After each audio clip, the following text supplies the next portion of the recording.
Comment créer une vie à son image, une vie qui nous ressemble, qui nous fasse nous épanouir et nous sentir libres quand on est soignant en libéral?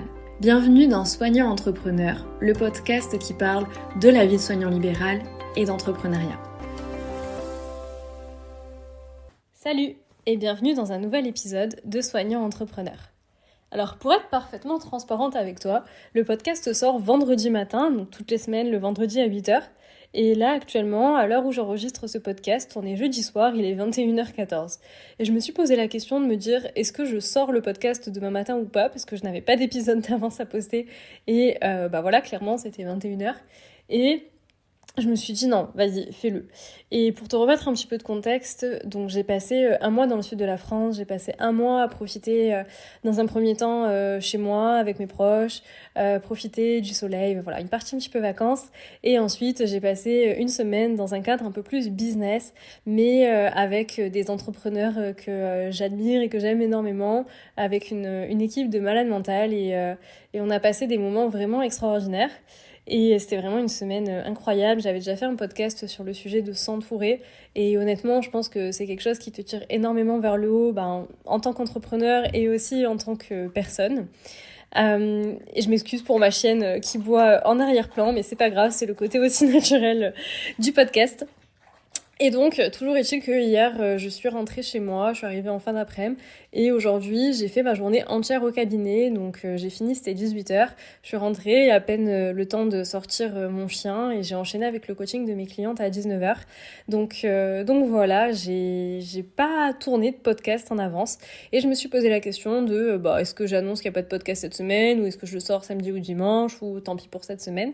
Et en fait, je me suis dit non, j'ai envie de papoter avec vous, j'ai envie de faire ce podcast et j'ai envie de le poster demain parce que je sais que le podcast c'est quelque chose qui me permet aussi de créer du lien avec vous. Je reçois des retours qui me font vraiment chaud au cœur sur ces épisodes-là et je sais aussi que c'est un moyen pour moi d'avancer dans mes objectifs entrepreneuriaux et le mois que je viens de passer là en passant vraiment un mois qui correspond à la vie que j'ai vraiment envie de vivre, à être libre, de pouvoir aller où je veux, profiter des personnes avec qui j'ai envie de profiter, être chez moi dans le sud tout simplement, être libre de mon temps, pouvoir travailler et avoir des résultats dans mon entreprise tout en étant, avoir cette liberté temporelle et géographique, passer des moments avec des personnes qui me tirent vers le haut. Et c'était vraiment un objectif, c'est vraiment un objectif de vie que ça m'a recentré sur le fait que j'ai envie de vivre ça de manière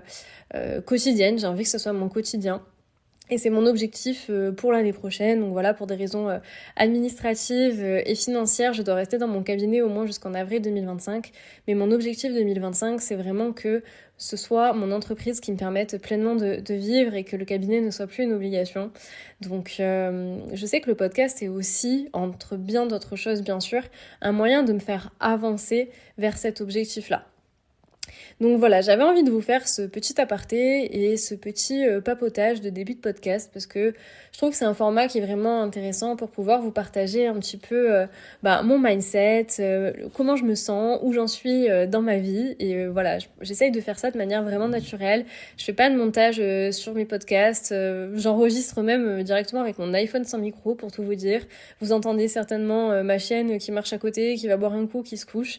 Et voilà, j'avais envie de garder ce côté spontané. Donc j'espère que ça vous plaît. Si c'est le cas, si ce type de partage un petit peu spontané en début de podcast sur le mood du moment vous plaît, n'hésitez pas déjà à noter le podcast avec 5 étoiles, mettre un petit commentaire selon la plateforme que vous utilisez, le partager dans votre story et éventuellement m'envoyer un petit message privé pour me dire ce que vous avez pensé de l'épisode. Ça me fait toujours très plaisir et ça me permet de savoir ce qui vous plaît ou non.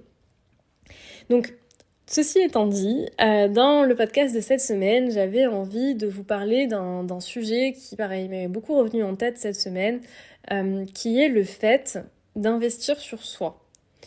Et je me suis rendu compte que j'avais dépensé énormément d'argent pour me former à l'entrepreneuriat. J'ai fait un peu les calculs et je me suis rendu compte que j'avais dépensé plus de 30 000 € pour me former à l'entrepreneuriat. Et je sais que ça fait peur et je sais que quelque part tu te dis putain j'ai perdu 30 000 €. C'est une grosse somme, c'est pas une somme que tu dépenses tous les jours, c'est pas une baguette de pain, c'est 2 fois le prix de ma bagnole, enfin bon, c'est quand même énorme. Et au final, je me suis rendu compte, par mon expérience, en écoutant des entrepreneurs qui ont réussi encore beaucoup mieux que moi, que c'est un passage qui est quand même obligatoire. Mais je sais que ça fait aussi peur. Du coup, dans cet épisode, je me suis dit que ça serait intéressant que je te raconte les différents moments où j'ai investi sur moi, comment ça s'est passé, combien j'ai investi, comment je me suis sentie, qu'est-ce qui m'a fait passer à l'action. Et aussi pourquoi, selon moi, c'est un indispensable quand tu veux te lancer dans l'entrepreneuriat. Et d'ailleurs, là, je parle d'entrepreneuriat dans ce podcast, mais je pense qu'investir sur soi, c'est le meilleur investissement qu'on peut faire dans la vie et j'y reviendrai, quel que soit le domaine. Et donc voilà, je vais commencer par te raconter les différents moments où j'ai investi sur moi par rapport à l'entrepreneuriat du mois et comment je me suis sentie à chacun de ces moments-là.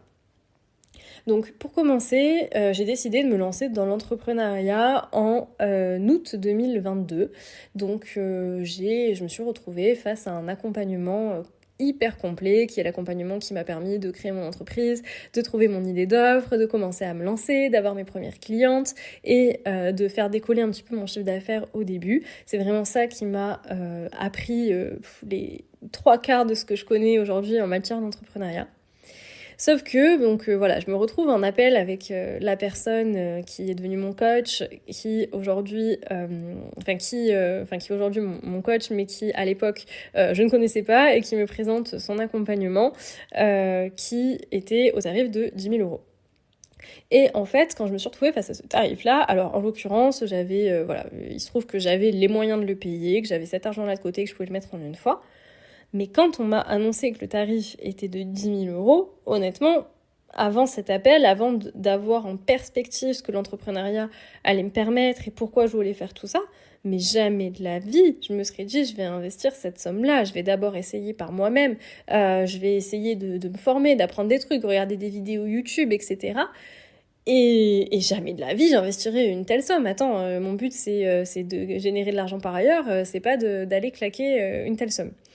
Et puis au final, j'ai eu très peur de verser cette somme-là, même si honnêtement, je l'avais et ça me mettait pas dans l'inconfort de la mettre. Et on verra que ça n'a pas été le cas à d'autres moments et je t'en parlerai après. Mais là, en l'occurrence, pour ce premier investissement, je pouvais le faire et je me suis pas trop posé de questions parce que je me suis dit, écoute, t'as vraiment envie de changer de vie, t'as vraiment envie d'aller de l'avant. Et surtout, j'ai pris conscience que toute seule, certes, je pouvais trouver des ressources, mais je ne savais même pas quelles étaient les bonnes ressources à chercher, tout simplement parce que j'en avais absolument pas conscience de la complexité et des différentes étapes du process nécessaire pour réussir à créer une entreprise qui soit rentable, qui soit viable déjà avant toute chose, qui soit rentable et qui me fasse kiffer. J'avais aucune idée de l'ensemble du process et des techniques pour y arriver, et du coup, j'aurais peut-être pu chercher par moi-même, mais j'aurais même pas su quoi chercher en réalité. Et puis surtout, je pense que je me serais dispersée dans des méthodes qui me correspondaient pas forcément, ou du moins qui n'étaient pas cohérentes entre elles. Et du coup, avec le recul, je pense que c'est la meilleure décision que j'ai prise et que si j'étais restée dans mon optique de me former toute seule, clairement, j'en serais pas là où j'en suis aujourd'hui. Donc j'ai fait ce premier investissement à hauteur de 10 000 €. J'ai commencé à faire mon petit bonhomme de chemin, etc.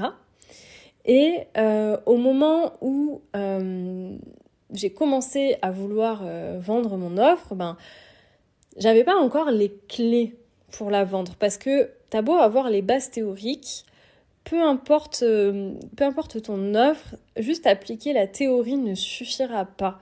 Dans le sens où, même si oui, il y a des bases universelles et qui sont indispensables et que pour moi une formation est indispensable pour les apprendre, dans les subtilités et dans la pratique, ça va être un ajustement permanent à toi, à ta manière d'être, à la manière que tu vas avoir de t'approprier les choses, à la manière que tu vas avoir de communiquer et aussi à ta cible et à ton offre en particulier. Parce que ton offre n'est pas identique à une autre, ta cible n'est pas nécessairement identique à une autre et du coup tu ne peux pas tout simplement recopier ce que font d'autres personnes. Et c'est en faisant que tu vas apprendre. Et pour ça, c'est important de passer à l'action, d'analyser ses erreurs. Et en ça aussi, être accompagnée, c'est ce qui m'a permis de pas tout lâcher quand c'était difficile, et de comprendre à chaque fois ce qui avait marché, ce qui n'avait pas marché, pourquoi, et ce qu'il fallait faire ensuite pour que ça marche. Alors que toute seule, je pense qu'au premier échec, ou peut-être pas au premier, mais j'aurais persévéré un petit peu, et après je me serais dit, mais en fait, attends, quoi que je fasse, ça marche pas, je comprends pas pourquoi, j'abandonne. Donc entreprendre, pour moi, c'est essentiel pour réussir, dans le sens où le seul moyen d'échouer, c'est d'abandonner. Et je pense très sincèrement que si je n'avais pas été accompagnée, j'aurais fini par abandonner. Déjà parce que j'aurais pas compris, je me serais démoralisée. Et aussi parce que le fait de m'être engagée financièrement, d'avoir mis 10 000 euros sur la table pour concrétiser ce projet, je me suis dit, attends, je peux pas avoir investi autant d'argent pour rien. Donc c'est ce qui m'a permis de ne pas lâcher l'affaire et de continuer et de pouvoir avoir les résultats que j'ai aujourd'hui dans ma vie. Mais toujours est-il qu'il y a eu ce moment-là où ça a été un peu compliqué parce que les débuts, il y a des hauts, il y a des bas, c'est pas forcément facile et j'arrivais pas à communiquer correctement sur mes offres et donc de fait j'arrivais pas à les vendre. Et c'est à ce moment-là que j'ai eu une proposition des mêmes coachs avec qui j'avais pris le premier accompagnement, de passer le cran au-dessus pour le moment où j'aurais enfin généré une certaine somme de chiffre d'affaires et où j'aurais voulu développer mon entreprise plus loin, sauf que l'offre était valable à un instant T, n'était pas valable plus loin dans le temps, et le tarif était plus avantageux que le tarif normal de ce type d'offre, mais il était tout de même de 15 000 euros. Et là, dans ma tête, je me suis dit, mais attends, t'es malade, je peux pas aller investir 15 000 euros pour une formation. Déjà, je les avais plus, puisque j'avais déjà dépensé la première formation. Je me suis dit, tu peux pas aller investir 15 000 euros pour aller plus loin, alors que t'as même pas encore tes premiers clients. Et j'ai mis un peu tout ça en perspective, je me suis dit, attends, mais écoute, vas-y, lance-toi, tu sais que si tu fais ça, en fait, t'auras plus le choix. Et le fait de me réengager financièrement, en me disant, c'est un investissement sur l'avenir, c'est plus tard que, ok, c'est très bien, en fait, je sais comment je vais faire pour générer mes premiers clients, mais je sais pas comment après développer mon entreprise, comment la pérenniser, comment apprendre à déléguer, je sais pas comment développer mon chiffre d'affaires et surtout le stabiliser dans le temps pour pas que mon entreprise elle coule au bout de 6 mois, en fait. Et du coup, je me suis dit, bon, c'est un investissement à faire sur l'avenir. Alors bien évidemment, j'avais un contrat qui stipulait que j'ai versé un acompte, mais que mes paiements ne débutaient qu'à partir du moment où mon entreprise était vraiment lancée. Donc c'est ce qui s'est passé. Je me suis pas mise dans un inconfort à court terme, mais je peux te dire qu'au moment de signer le contrat qui m'engageait du coup à payer une fois que j'aurais eu un chiffre d'affaires satisfaisant avec mes premiers clients, j'étais en PLS comme jamais. Et même autour de moi, les gens m'ont dit, mais t'es malade de t'engager là-dedans, alors que pour l'instant, tu n'as pas encore généré de chiffre d'affaires avec ton entreprise. Mais en fait, j'étais tellement persuadée que ça allait finir par payer et que plus tard, mon objectif serait de développer mon entreprise, qu'en fait, pour moi, la question s'est pas posée. Et voilà, je suis passée à l'action. Et je le regrette absolument pas aujourd'hui parce que c'est cette formation maintenant qui me permet de continuer à développer mes résultats au sein de mon entreprise, de pouvoir pouvoir la pérenniser tout simplement, et qui va me permettre très bientôt de me verser mes premiers salaires à partir de septembre, et qui d'ici 2025 va me permettre de vivre de cette activité-là, et donc va me permettre d'atteindre tous mes objectifs que je me suis fixés d'un point de vue personnel, et notamment celui de ne plus être dépendante de mon cabinet pour vivre. Et je sais que j'ai flippé comme jamais au moment de faire ces investissements-là, parce que clairement c'est des investissements, mais je ne les regrette absolument pas, et je sais que sans ça, je n'aurais jamais eu les résultats actuels que j'ai. Je n'aurais jamais pu avancer comme ça parce que tout simplement, je suis épaulée au quotidien. Dès que j'ai une question, dès que j'ai un doute, dès que je suis paumée, j'ai quelqu'un qui peut venir m'aider. J'ai acquis des connaissances énormes d'un point de vue théorique. Et je sais que sans ça, sans avoir investi tout cet argent-là, tout simplement, aujourd'hui cet investissement il est plus que rentabilisé avec le chiffre d'affaires de mon entreprise, mais ce chiffre d'affaires je l'aurais jamais généré si j'avais pas fait cet investissement-là de départ. Donc voilà, j'ai dépensé 25 000 € dans des gros accompagnements et j'ai aussi dépensé des plus petites sommes dans quelques petites formations, notamment pour me former sur Instagram, ce qui me permet aujourd'hui d'avoir une communication qui est vraiment alignée avec moi, voilà, qui pour les différents aspects d'Instagram, qui aujourd'hui est mon réseau social de prédilection. Et sans ces formations-là non plus, je pense que je n'aurais pas des résultats à la hauteur de ce que j'ai aujourd'hui, parce que ça vient vraiment compléter tout le gros bagage théorique et le gros bagage vraiment purement entrepreneurial que j'ai accumulé. Là, ça me permet vraiment de réussir à matérialiser tout ça sur Instagram, et ça me permet de compléter ma formation initiale, si je peux dire.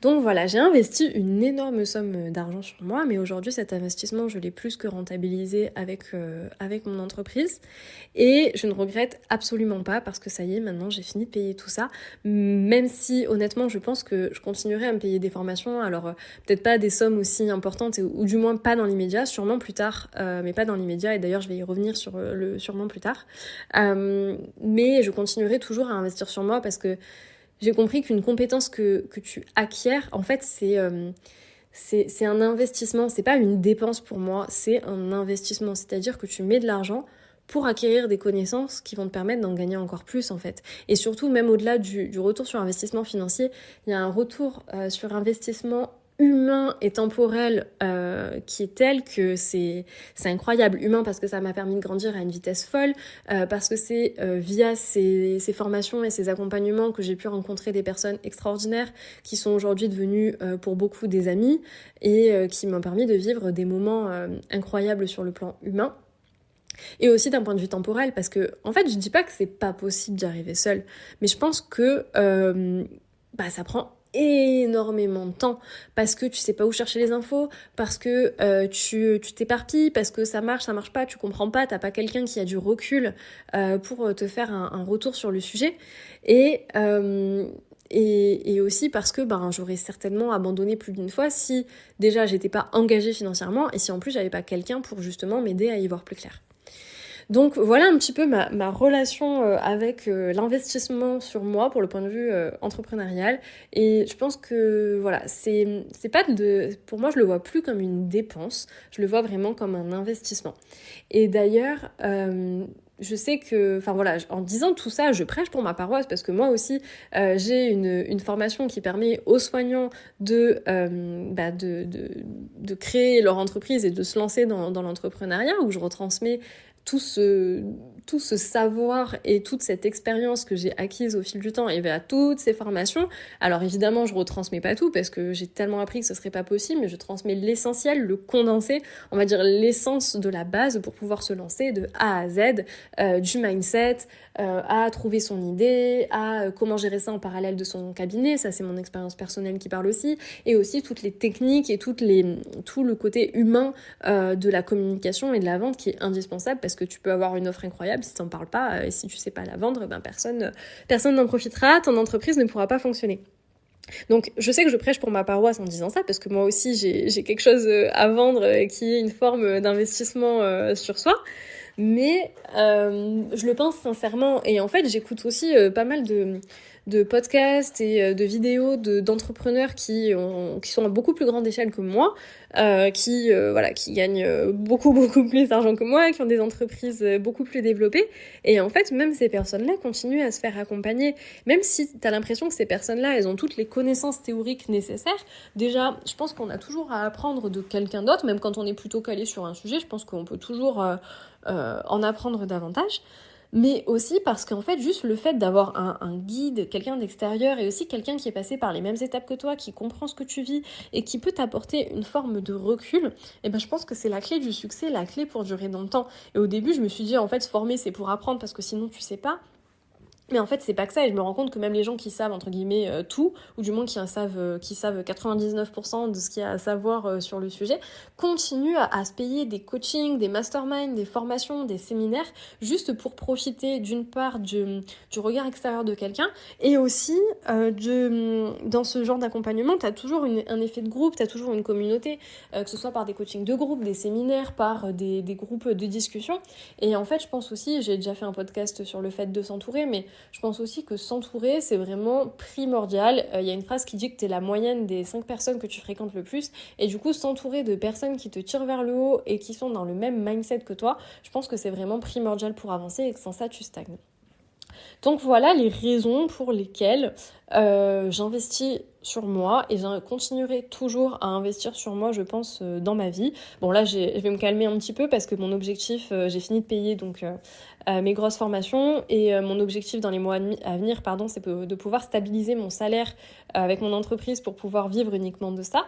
Mais je pense que, et puis donc j'ai fini de payer ma formation, mais j'en bénéficie encore parce qu'elle n'est pas finie. Mais je pense qu'une fois la formation que j'ai en cours, l'accompagnement que j'ai en cours fini, c'est quasiment sûr et certain que je chercherai à me former d'une manière ou d'une autre, à faire partie d'un groupe d'entrepreneurs et voilà, à avoir cet effet-là que je viens de te décrire, de toujours soit me former sur des domaines spécifiques et aussi avoir un accompagnement plus global, un regard extérieur et bénéficier de l'effet de groupe. Donc voilà, si je résume un petit peu les avantages pour moi d'investir sur soi, c'est d'une part que ça t'engage financièrement, une fois que t'as payé cette somme-là, t'as plus le choix. Et encore, je te dis pas du tout qu'il faut dépenser la somme que moi j'ai dépensée pour te former, franchement. Tu peux trouver des trucs hyper quali, beaucoup moins chers, qui te transmettent les bases, notamment ma formation, même si je dis pas qu'elle est 100% suffisante à tout, mais quand même, je pense que t'as 90% de ce dont t'as besoin pour te lancer. Mais voilà, il y a aucun problème si derrière tu dois compléter avec d'autres petites formations sur des points spécifiques. C'est ce que moi j'ai fait, je me suis jamais contentée d'une seule formation. Donc voilà, déjà c'est le côté, une fois que tu t'es engagé financièrement, t'as pas le choix, faut aller au bout quelque part.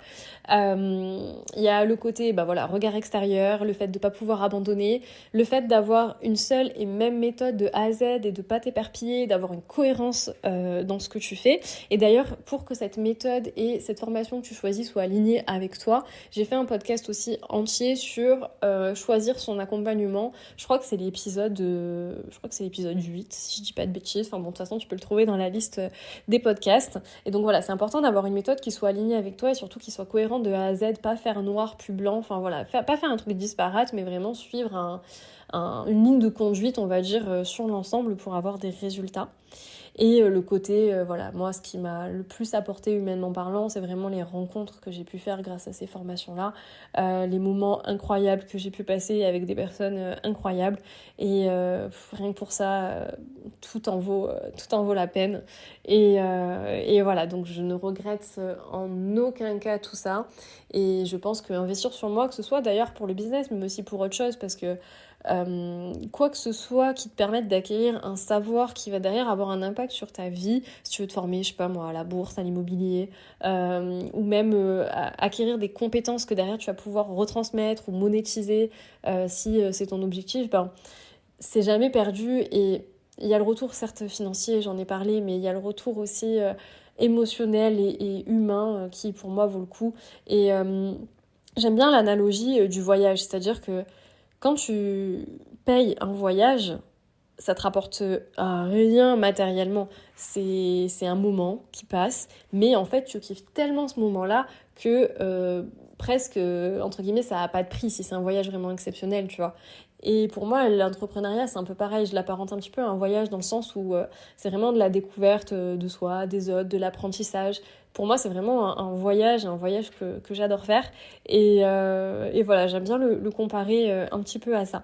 Donc, si t'as pas de difficulté à investir dans un voyage, investis sur toi pour quelque raison que ce soit. Et vraiment, moi, c'est quelque chose que je ferai toute ma vie. Ça, c'est assez sûr et certain. Je sais que ça fait peur, mais en fait, c'est jamais de l'argent perdu parce que t'auras toujours appris sur le chemin.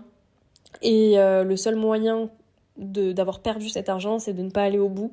Et le seul moyen de ne pas aller au bout, c'est d'abandonner. Et dis-toi que tu as encore plus de chances d'abandonner si tu es tout seul dans ton coin. Donc voilà pour ce petit épisode. Alors on a parlé d'argent, on a parlé de thunes, on a parlé de moula. Je sais que pour certains c'est un petit peu tabou, mais je pense aussi qu'il faut arrêter avec ces tabous-là parce que voilà, ça fait partie de la vie. Au bout d'un moment, faut